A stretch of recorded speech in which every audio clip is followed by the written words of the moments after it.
आपका नया साल आ जाएगा। Love you to all of you. जीवन में दिक्कतें समस्याएं रोज है, रोज आएंगी। जितनी जिम्मेदारी बढ़ेगी उतनी समस्याएं आएंगी। घबराहट भी होती है, हमको भी होती, सबको होती है, और एक वक्त के बाद वो समस्या चली भी जाती। तो आप जिस उम्र के पड़ाव में हैं वहां इस बात की ज्यादा संभावना है कि डिप्रेशन स्टेज आपके पास ज्यादा भटके। मेरे प्यारे बच्चों, आज के समय में तैयारी करना लगभग युद्ध लड़ने जैसा काम है। किसी और के साथ युद्ध नहीं लड़ना, अपनी मानसिक अवस्था के साथ ही युद्ध लड़ना होता है। खासकर ये जो वनडे कॉम्पिटिटिव एग्जाम्स होते हैं और इन एग्जाम्स की तैयारी जो बच्चे कर रहे होते हैं वो कुछ थोड़ा सा ऐसे बच्चे होते हैं कि जो कम समय के लिए ही पेशेंस रख पाते हैं। यूपीएससी वाले बच्चे 3-3, 4-4 साल तैयारी करते रहते हैं। एसएससी वाले बच्चे की इच्छा ये रहती है कि मैं 2-3 महीने में ही तैयारी करके सब कुछ कर लूं।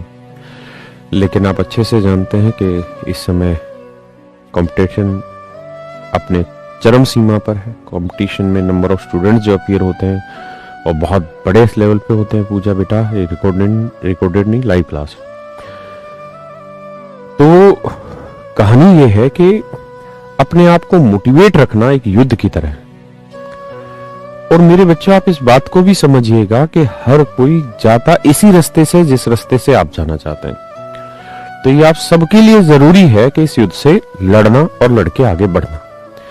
मेरे प्यारे बच्चों, इस बात पे भी ध्यान रखिए, जितना बेहतरीन तरीके से आप लड़ेंगे उतना ही बेहतरीन आपको परिणाम भी मिलेगा। जीवन में उदास होना एक स्वाभाविक प्रक्रिया है, लेकिन उदासीनता में अपने लक्ष्य को मत भूलिए। और सिलेक्शन होना ही हमारा जीवन नहीं है कि किसी गवर्नमेंट एग्जाम में हम सिलेक्शन ले ले, वही एक हमारा आखिरी पड़ाव, वही हमारा जीवन है। ऐसा भी नहीं है। जीवन में बहुत सारे और मुकाम आएंगे जहां आप सिलेक्शन लेने पर जो चीजें प्राप्त करते हो उससे भी अच्छी चीजें आप प्राप्त करेंगे। और भगवान आप सबको सेलेक्ट करे, जो मुझसे पढ़ रहे हैं उनको भी, जो नहीं पढ़ रहे उनको भी। जो बच्चा मेहनत कर रहा है भगवान उसकी मेहनत का परिणाम उसको जरूर दे, जो ईमानदारी से मेहनत कर रहा है। तो मेरा आप सबसे बस यही मतलब सुझाव है कि आप मन करके पढ़ते रहिए। जब भी थोड़ा सा उदासीनता आए आपके मन में, थोड़ा घूम फिर लीजिए इधर उधर, किसी चीज को मूवी वगैरह देख लीजिए, किसी और चीज में थोड़ा टाइम स्पेंड करिए। और फिर जरूर ये सोचिए कॉपी पे कि जो समस्या आपके साथ हो रही है क्या वो सिर्फ आपके साथ है और किसी के साथ नहीं है, या जो परिवार की तरफ से दबाव है या जो समाज की तरफ से दबाव है क्या वो सिर्फ आपके ही साथ है। या अगर इस उम्र में आप किसी प्यार में आ गए हैं, लड़का लड़की के में या लड़की लड़के के में, तो आप सोचिए कि वो एक स्वाभाविक स्टेज आती है वहां चिंता की, लेकिन क्या वो सिर्फ आपके साथ है? नहीं, सभी के साथ है। क्या जीवन में आज तक कुछ रुका है? वक्त रुका है? बिल्कुल भी नहीं रुका। मतलब आपके पास बढ़ने के अलावा कोई ऑप्शन नहीं है। तो ऐसी स्थिति में आप कॉपी पेन लेके ये लिखें कि आपने कौन कौन सी अच्छी चीजें बाकी सबसे कर ली। आपने 3 महीने की तैयारी कर ली, 2 दिन की तैयारी कर ली, तो आप कम से कम उन बच्चों से तो अच्छे हैं ना जिन्होंने अभी तैयारी करना ही स्टार्ट नहीं किया। हाँ, है ना? तो अपनी पॉजिटिव चीजें लिखिए और उसके थ्रू आगे बढ़िए। आप बिल्कुल भी परेशान मत होइए और इस बात को तटस्थ मान लीजिए कि समस्याएं आज है, कल थी और कल भी होंगी। समाधान आज भी निकलता है, समाधान पहले भी निकला होगा, समाधान आगे भी निकला होगा। आप बिल्कुल ना घबराएं। ये एक स्टेज होती है वर्क की। मैं आपका ज्यादा समय खराब नहीं करूंगा, लेकिन नया साल आ रहा है। एक छोटे से एग्जाम्पल के थ्रू एक बात समझाता हूं। एक पेरेंट्स थे, मैं बहुत अच्छे से उनको जानता हूं। उनकी शादी हुई, मतलब मियां बीवी, एक लड़का एक लड़की, उनकी शादी हुई, पति पत्नी बने। पति पत्नी के बनने के बाद करीबन 8-9 साल तक उनकी कोई संतान नहीं हो पाई। भगवान ने उनको संतान प्राप्ति नहीं कराई इतने समय में।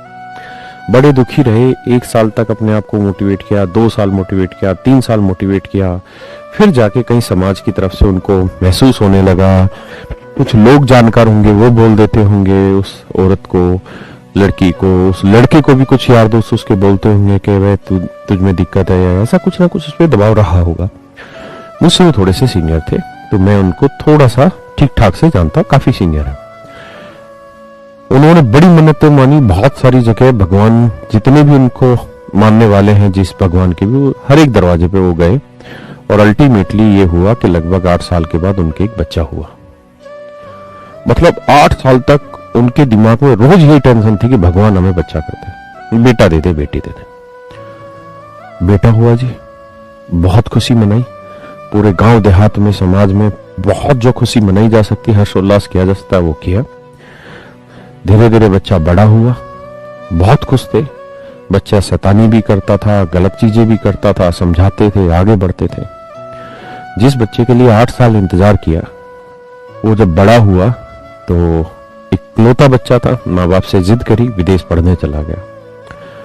और कुछ साल पहले ही मुझे पता चला कि उस लड़के ने अपने आप से ही विदेश में किसी लड़की से शादी कर ली, और उस लड़की से शादी करके वहीं का जो ये होता ना परमानेंट रेजिडेंट जो बनते हैं, वहीं की उसने सिटीजनशिप ले ली और वो हाल फिलहाल वहीं पे सेटल है। शायद यूरोप की कोई कंट्री है जहां पे वो सेटल है। माँ बाप बेचारे अकेले, दोनों वृद्ध अवस्था में आ गए हैं। अब रोज ये सोचते हैं काश ना हुआ होता तो अच्छा था, जो हमें इस अवस्था में छोड़ दिया। हाँ, नागरिकता जो ले लेते हैं बिल्कुल ठीक, तो सिटीजनशिप बिल्कुल, शायद यूरोप में कोई कंट्री है।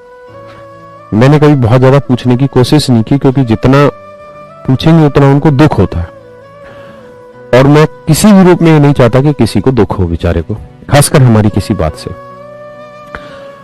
हाल फिलहाल मतलब ये है कि वो जीवन से बिल्कुल दुखी हैं, उदास हैं। बच्चे को रत्ती भर भी इस बात का फर्क नहीं है कि आज उनके माँ बाप किस अवस्था में। मैं इस बात से अर्थ आपको सिर्फ ये समझाना चाह रहा हूं मेरे बच्चे, कि जीवन में समस्याएं रहती हैं, उनके समाधान भी होते हैं।